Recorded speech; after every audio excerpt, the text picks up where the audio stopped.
안녕, 수지입니다. 많은 분들이 제가 영어 공부를 어떻게 하는지 궁금해 하시더라고요.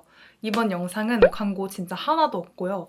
제가 어떻게 영어 공부를 해왔는지 알려드릴게요. 저의 영어 실력 소개를 조금 하자면 저는 일단은 고등학교 때까지는 영어 한 2, 3등급 정도 나오는 그냥 평범한 학생이었어요. 저는 좀 영어 활동 같은 거에 관심이 많아서 영어 책 읽기 봉사활동이나 아니면 교환학생도 정말 짧게 학교에서 하는 일주일 프로그램 했었고 일본 학생들이랑 진행하는 프로젝트를 영어로 진행한 적이 있어요. 사실 근데 그때까지만 해도 막 영어 스피킹에 대해서 막 자신감이 있고 그런 상태까지는 아니었어요. 그리고 제가 대학교는 또 일본어과를 진학하다 보니까 영어를 쓸 일이 거의 없어지더라고요. 그래서 사실 저의 영어 실력은 호주에서 만들어졌다 해도 이상하지 않을 정도인데, 그래서 저희 소개를 조금 더 하자면 저는 호주 워킹홀리데이를 하면서 스타벅스 슈퍼바이저로 근무를 했었고요. 사실 처음부터 슈퍼바이저로 한 건 아니었고 바리스타로 들어가서 슈퍼바이저 진급 제안을 받아서 진급하게 되었습니다. 지금은 호주 워홀 책을 발간을 했고요. 그 책에는 다양한 영어 표현, 제가 배웠던 그런 영어 표현들이 들어있고, 그리고 지금은 영어 튜터, 한국어 튜터로 활동을 하고 있어요. 영어도 가르치고 또는 한국어를 외국인 학생들한테 가르치고 있는데요. 이때 일본어나 영어를 사용해서 한국어를 가르쳐주고 있습니다. 그리고 지금은 미국 인턴십, 디즈니 인턴십에 합격을 해가지고 그거를 좀 준비하고 있고요. 그래서 제가 영어 공부를 어떻게 했는지 알려드릴게요. 호주에 딱 처음 도착했을 때 백패커스에서 일주일 정도 있었거든요. 근데 거기에 영국인 친구가 그렇게 많았어요. 사실 호주 발음도 어색해 죽겠는데 미국 발음으로 공부하던 제가 영국 발음, 호주 발음 이 두 개가 너무 어려운 거예요. 제가 친하게 지내던 친구가 2명 정도 있는데 한 명은 미국인 친구, 한 명은 영국인 친구예요. 근데 영국인 친구가 진짜 발음이 진짜 찐 영국인 발음이어서 처음에 알아듣기가 너무 힘든 거예요. 그래서 대화를 뭐 이렇게 하다가 만약에 모르는 단어 있으면 계속 물어봤어요, 일부러. 근데 좀 친해지고 나서 이렇게 얘기하더라고. 너 왜 자꾸 물어봐? 한 번에 이해 못해? 이러길래 제가 막 그때 화나가지고 더 영어가 잘 나오는 거야, 갑자기. 그래서 제가 뭐라고 했냐면, 너는 영어 한 개국어밖에 못하지? 나는 일본어도 할 수 있고 영어도 할 수 있어. 너는 영어 하나밖에 못하면서 내가 알아들으려고 더 노력하는 건데 너가 그렇게 말해도 되냐? 이런 식으로 제가 막 화를 냈어요. 근데 이때 느낀 거는 제가 진짜 억울한 상황이 있으면은 그걸 해결하기 위해서 영어 실력이 무조건 필요하겠다라는 생각이 드는 거예요. 그래서 사실 그때 이후로부터 영어 공부를 정말 열심히 하기 시작했어요. 카페 썰, 카페 트라이얼 썰 이거를 좀 보시면은 이해를 하실 것 같은데, 인종차별인지 아니면 뭐 그냥 사람 차별, 어려서 차별한 건지는 잘 모르겠지만 영어를 못하는 것도 이유가 됐었을 것 같아요. 근데 그때 진짜 느낀 건 와, 영어 공부 진짜 열심히 해야겠다. 그래서 제가 초반에 많이 하는 방법은, 일단 저는 생존해야 되잖아요. 여기서 저는 호주에서 살아야 되는 입장이에요. 그러니까 지금 영어 공부를 천천히 해야 될 때가 아니란 말이죠. 영어를 못하시는 워홀러분들 이거부터 시작하세요. 일단 뭐 서버면 음식점 관련한 영어, 아니면 카페면 카페 관련한 언어, 뭐 바텐더면 바텐더 관련한 영어, 이런 단어 문장 다 찾아보세요. 솔직히 유튜브에 정말 많은 정보들이 나와 있거든요. 그것뿐만 아니라 챗GPT를 사용해도 너무 좋아요. 원어민들이 진짜 많이 쓰는 표현, 예를 들어서 What can I get for you? 정말 쉬운 문장이지만 제가 하려고 하면 안 나오는 거예요. 그래서 저는 그 문장들을 노트에 정말 10번씩 쓰고 10번 넘게 읽었습니다. 진짜 20번, 30번? 계속 썼던 걸 계속 읽었어요. 그러다 보니까 입에 붙더라고요. 그래서 영어가 급한 상황에서는 이렇게 외우는 게 답입니다. 진짜 정말 많이 쓰는 단어, 원어민들이 진짜 자주 사용하는 문장들을 다 써서 그거를 정말 20번, 30번 정말 내 입에 익숙해질 때까지 연습하는 거예요. 그리고 나서 제가 또 많이 쓴 방법인데, 호주 워홀을 가시는 분들은 뭐 사실 너무 시골이 아니라면은, 제가 브리즈번에서 살았기 때문에 브리즈번 기준으로 좀 말씀을 드리자면, 시티에 있는 도서관에 가면은 영어 잉글리시 컨버세이션이 있거든요.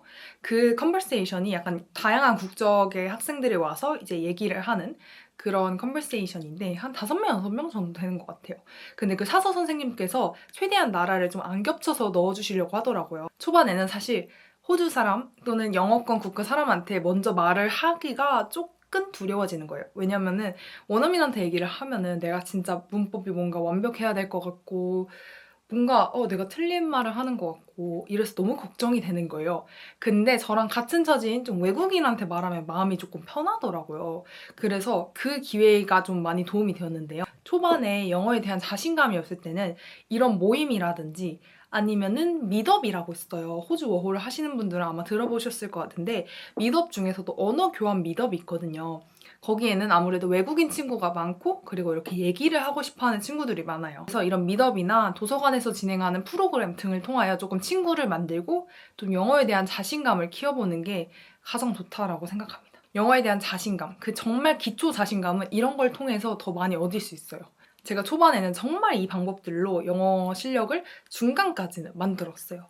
근데 사실 중간까지 만들기는 조금 쉽다라고 생각하거든요.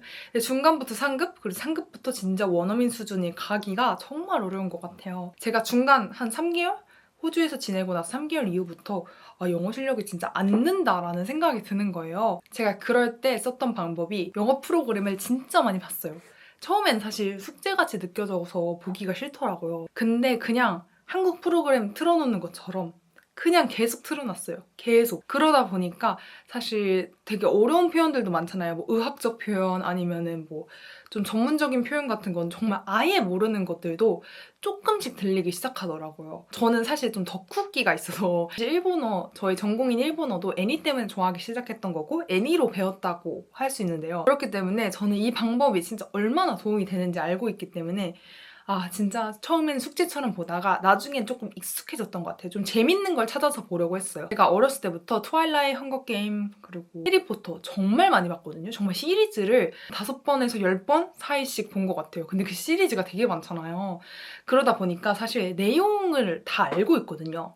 그러니까 더 영어가 잘 들리고 이런 내용이겠구나 이렇게 예측이 가능한 거예요. 그리고 호주 워홀러 분들에게 조금 더 팁을 드리자면 저는 일을 할 때 작은 노트를 항상 가지고 다녔어요. 거기서 모르는 것들을 적어놓기도 하고 아니면은 이런 표현은 내가 좀 알아봐야겠다. 만약에 이런 표현을 들었는데 되게 좋은 표현 같네? 근데 뜻을 잘 모르겠어. 그러면은 여기다 다 적어놓는 거예요. 그리고 검색해봐요. 그러면 그게 되게 기억에 많이 남거든요. 그래서 저는 항상 작은 노트를 들고 다니면서 영어에 자신감이 없는 분들 호주에서 처음 일하기 시작할 때 좀 막막하잖아요. 모든 일을 조금 더 완벽하게 해내기 위해서는 그 노트를 들고 다니면서 여기에도 좀 써서 확실하게 하는 게 되게 중요합니다. 물어보는 게 부끄러운 게 아니잖아요. 더 알고 싶어하고 더 정확히 알기 위해서 하는 건데 그래서 노트를 꼭 들고 다니세요. 저는 사실 호주 카페에서 일하기 위해서는 제가 뽑혀야 될 이유가 있어야 된다라는 생각이 들었거든요.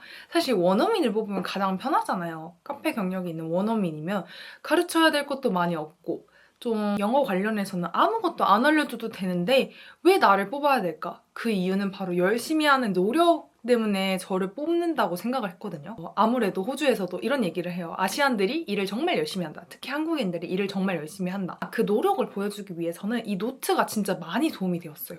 그래서 저는 꼭 이 노트를 들고 다니시면서 계속 써서 좀 복습을 하시는 걸 추천드립니다. 그리고 또 이제 중급 이상인 분들에게 또 꿀팁이 있다면 저는 외국인이랑 대화하는 것에 있어서 정말 그 원어민 같은 외국인이 아닌 이상 늘 수 있는 건 한계가 있다라고 생각을 하거든요. 모국어가 아니다 보니까 좀 배울 수 있는 게 한정적이에요.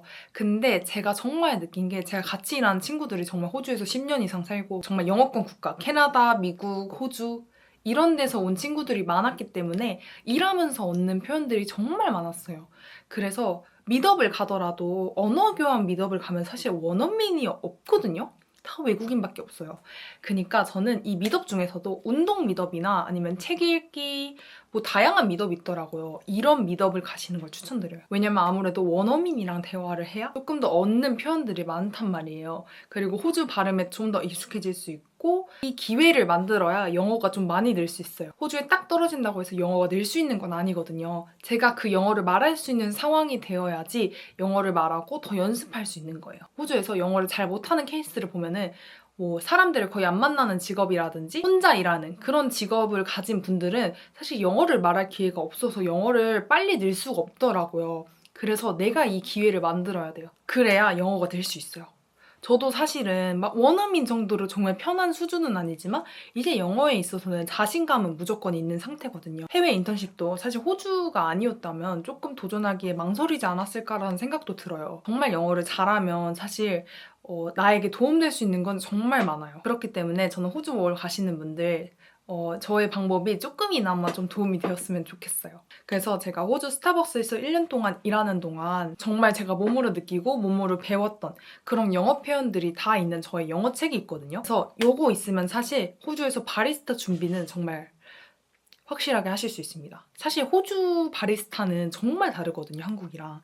그렇기 때문에 공부를 또 다시 하고 가셔야 돼요. 다른 바리스타 책이랑 좀 다르다고 생각하는 점은 저는 좀 정말 제가 노력해서 호주 스타벅스, 제가 워홀러잖아요. 비자가 얼마 안 됐는데 저를 왜 슈퍼바이저로 승급을 시켰을까?